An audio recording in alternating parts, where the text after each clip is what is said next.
इससे भी आपको ये पहचान करने में आसानी होगी कि आखिर इस देश में समान नागरिक संहिता का विरोध क्यों होता है, कैसे होता है। और यह भी समझने में आसानी होगी कि ये जो सर्वोच्च न्यायालय जाने की होड़ लगी, आखिर इससे क्या होगा। क्योंकि ये सवाल जब पूछा जाता है, और मैं तो पहले दिन से पूछ रहा हूं, अच्छा मुझे लगा कि जो मैं लगातार टीवी पर पूछता रहा उसे सदन में भी पूछा गया कि भाई कितने गरीब गुरबा यतीम जो अनाथ बच्चे विधवा महिलाएं मुसलमान ही, उनके लिए क्या कर दिया, उसका कोई जवाब नहीं है। इतनी बड़ी संपत्ति है तो बेहतरी क्यों नहीं हुई। और जब हम कहते हैं कि ये सेकुलर नेशन है तो क्यों फिर अलग से किसी के लिए रिलीजियस बोर्ड होगा। मैं तो इस वक्फ बोर्ड के ही खिलाफ। मस्जिद का अधिकार पूरी तरह से दिया जाना चाहिए, सिर्फ 14% लैंड पर है मस्जिद। कब्रिस्तान वो तो तय की जाएगी ना, कितना कब्रिस्तान का इलाका होगा, कितना हो, कब्रिस्तान के बहाने कब्जा तो नहीं किया जा रहा, ईदगाह के बहाने कब्जा तो नहीं किया जा रहा। और ये शिकायतें हैं, पहले वही जो सो कॉल्ड अपने आप को सेकुलर कहते थे वही बताया करते थे कि वक्फ की संपत्ति पर तो कॉर्पोरेट से लेकर सबका कब्जा है। तो भाई उस लिहाज से भी जरूरी था।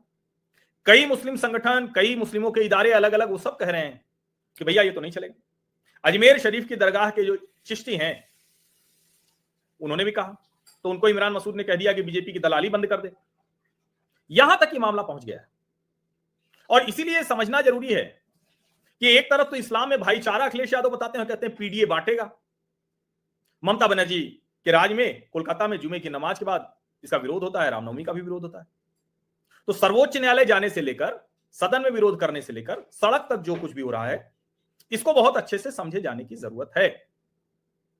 और वो समझना इसलिए भी जरूरी है कि हम देश को आगे बढ़ाने में उसकी नीतियां क्या हो, कैसे उसको ठीक किया जा सकता है, हर किसी के लिए समान नागरिक संहिता कैसे हो, एक बराबर अधिकार कैसे हो, उस दिशा में हम कैसे आगे बढ़ सकते हैं। तभी देश विकसित हो सकता है, तभी देश बेहतर हो सकता है।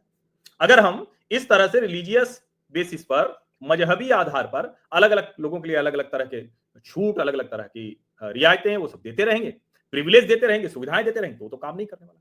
और यहां यह भी समझने की आवश्यकता है कि राहुल प्रियंका तो घर रही ही नहीं सदन में, उनके लिए इतना महत्वपूर्ण है। तो दरअसल ये जानते हैं कि अंत में मुसलमान जाएगा कहां, यही तो आएगा, इसलिए वो और उसको टेकन फॉर ग्रांटेड लेते हैं। लेकिन जो इन दलों की राजनीति है वो बड़ी स्पष्ट है कि भाई मुसलमानों को एक करो और हिंदुओं को बांट दो। ये तो नहीं चलेगा, और ये तो किसी भी आधार पर ठीक नहीं। फिर जब आप ये कहते हैं कि इस्लाम में तो भाईचारा है, अलग नहीं करते हैं, तो फिर आप क्यों कहते हो कि पिछड़े हैं वहां, इस आधार पर उनको रिजर्वेशन दे दो। ये भी सब कुछ आपके हमारे बीच में चर्चा में आना चाहिए, बहुत आवश्यक है। तब समझ में आएगा कि मैं बार बार क्यों कहता हूं कि इस देश की जो फ्रॉड सेकुलर राजनीति है उसने देश का बेड़ा गर्क किया है।